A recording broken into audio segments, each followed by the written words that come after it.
नमस्कार, स्वागत है आपका आईटीपी न्यूज़ में। मैं हूं आपके साथ महिमा। यूपी के पूर्व IAS retired IAS Surya Pratap Singh का बयान सामने आया है कि झारखंड में हेमंत सरकार योगी सरकार ना बने। जी हां, इसी मुद्दे पर चर्चा करने के लिए मेरे साथ मौजूद हैं अमन सर। मैं आपकी राय जानना चाहूँगी कि कहीं ना कहीं अब झारखंड में भी जो गुंडाराज की स्थिति है वो बढ़ती नजर आ रही है। देखिए बिल्कुल, और जिस तरह छात्राओं के ऊपर ये जो लाठीचार्ज किया गया, जिस तरह से देखिए बिल्कुल, और कम से कम एक हर चीज़ का एक वो होता है कि अगर आप सरकार में हैं तो लोकतंत्र का आपको कहीं ना ख्याल रखना पड़ेगा कि किसी को भी आज़ादी है कोई मुद्दे के ऊपर विरोध अपना प्रदर्शन जाहिर करने की, लेकिन उसके ऊपर इस तरह लाठीचार्ज करना, इस तरह से उनको पीटना कहीं से भी शोभा नहीं देता। और बिल्कुल जिस तरह से ये बात निकल कर सामने आ रही है कि झारखंड में जिस तरह से उत्पात देखने को मिला, जिस तरह से ये लाठीचार्ज देखने को मिला, उसने बहुत सारे सवाल सरकार की नीयत पर खड़े किए कि क्या सरकार जो है जो बच्चे उनसे उम्मीद कर रहे हैं उनकी आवाज़ नहीं सुनना चाहती है। इसी के साथ में अगर हम बात करें रोज़गार की, तो रोज़गार का मुद्दा बड़ा मुद्दा बना, उसको लेकर भी लगातार जो युवा थे बाहर निकल कर सामने आए। उनको भी यही कहा गया। जब एक बार मैं सुन रहा था कि जब बात कर रहे थे हेमंत सोरेन जो सीएम हैं कि इतने रोज़गार दे दिए कि अगर आप ऑफिस में आओ लिस्ट आकर चेक कर लो।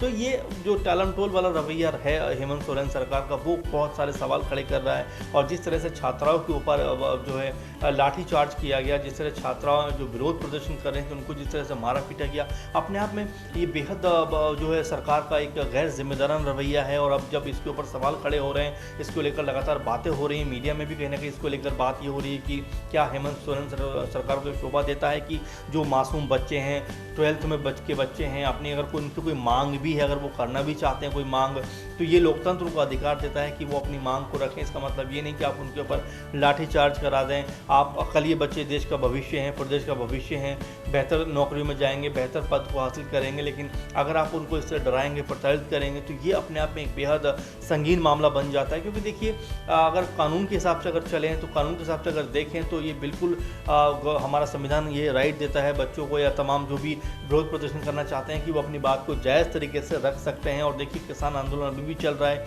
लंबे समय से चल रहा है, ऐसे तमाम सारे आंदोलन हैं, अन्ना आंदोलन चला, कि सब कहीं ना कहीं अपनी जो है आवाज़, अपनी बातें जो है सरकार के सामने रखना चाहते हैं, विरोध करना चाहते हैं। और ये जो विरोध करने का अधिकार है, ये लोकतंत्र हमें कहीं ना कहीं, हमारा जो संविधान है वो हमें देता है। लेकिन इसको इस तरह से कुचलना, इस तरह से उसको कहीं ना कहीं छोटा महसूस कराना, तुच्छ महसूस कराना, ये बहुत ही ख़राब एक रवैया है किसी भी सरकार का। और जिस तरह से तुलना की गई यूपी के बाद झारखंड की, कि झारखंड में कहीं ना कहीं यूपी बनता चला जा रहा है, तो ये अब देखने वाली बात होगी कि क्या जो हेमंत सरकार आने वाले दिनों में इस तरह के कामों पर से बचेगी, या इस तरह के कामों से मैं तो कहूँगा माफ़ी उनको मांगना चाहिए। क्योंकि देखिए आप जो है छात्राओं के ऊपर इस तरह से जो लाठीचार्ज करा रहे हो, आप जो छात्राओं से जो कोई भी बात को लेकर कर बैठे हैं, तो आपके दुश्मन नहीं हैं, आपके राज्य के बच्चे हैं। उनकी कोई अगर मांग भी है तो उसको सुनी जा सकती है, उसके ऊपर बात की जा सकती है। लेकिन इस तरह से उनके ऊपर लाठीचार्ज करवाना, उनको पीटना, उनको मारना, मेरे ख्याल में ये कहीं भी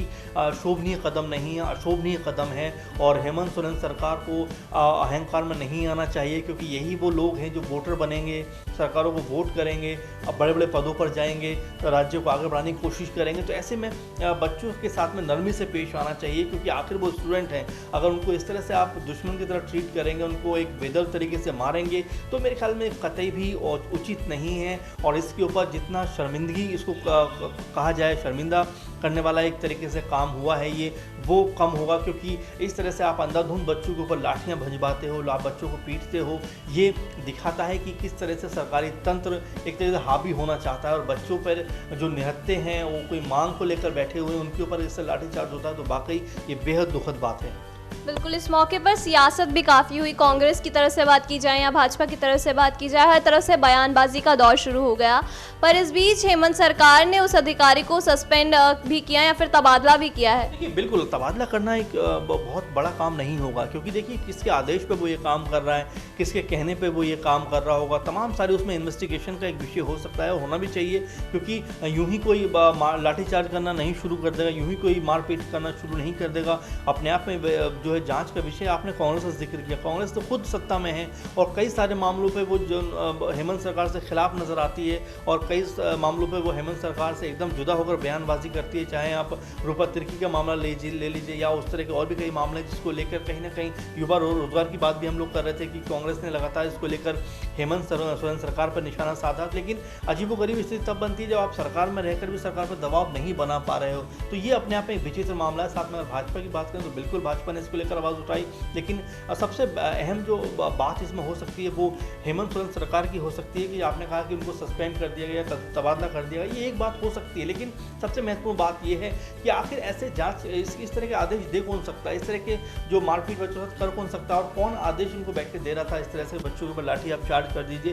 तो अपने आप में इन्वेस्टिगेशन का विषय, इस पर इन्वेस्टिगेशन होना चाहिए। उसके बाद जो भी दोषी में पाया जाता है उसके बाद सख्त कदम उठाया जाना चाहिए, क्योंकि बच्चे, मैं फिर कहूँगा, ये देश का भविष्य है, कोई सरकार के दुश्मन नहीं है, देश के नागरिक हैं, देश के बच्चे हैं। अगर उनके साथ में इस तरह का ट्रीट किया जाएगा, इस तरह का ट्रीटमेंट किया जाएगा तो मेरे ख्याल में कहीं से भी तर्क संगत और न्याय संगत नहीं है। तो हेमंत सोरेन सरकार को ज़रूर इसके ऊपर कहीं ना कहीं इन्वेस्टिगेशन बेहतर तरीके से कराना चाहिए और जो भी इसके में दोषी पाए जाएं उनको कड़ी से कड़ी सज़ा दी जानी चाहिए। क्योंकि देखिए, मैं फिर यही बात कहूँगा कि तो बच्चियाँ हैं और वहाँ पर बैठी हैं, अगर कोई मांग भी अपनी कर रही हैं या छात्र हैं मान लीजिए, वो भी अगर कोई मांग कर रहे हैं तो उनके खिलाफ इस तरह का एक्शन कहाँ से कोई जिम्मेदार सरकार ले सकती है, समझ से परे वाली बात है। लेकिन अगर ऐसा हुआ है तो बेहद अफसोसजनक बात है, बेहद इस पर शर्मिंदा करने वाली बात है। और झारखंड से ऐसी खबर निकल कर आती है तो वाकई ये बेहद अफसोसजनक खबर हो सकती है। आने वाले दिनों में इस पर क्या कुछ होगा, क्या वाकई इस पर इन्वेस्टिगेशन होगा, अगर होता भी है तो क्या कुछ निकल कर सामने आता है और क्या जो चेहरे इसमें जो है अगर शामिल पाए जाते हैं उनके खिलाफ क्या एक्शन होगा, ये तो वक्त बताएगा। लेकिन फिलहाल अगर इस कांड को देखें, इस मामले को देखें तो इसने शर्मसार ज़रूर किया झारखंड को। बिल्कुल, झारखंड से जिस तरह की तस्वीर सामने आई है उसने पूरे झारखंड को शर्मसार तो ज़रूर किया है। इस पर आपकी क्या राय है हमें कमेंट बॉक्स में कमेंट कर ज़रूर बताइए। फिलहाल के लिए बस इतना ही। ज़्यादा जानकारी के लिए बने रहिए हमारे साथ ITP न्यूज़।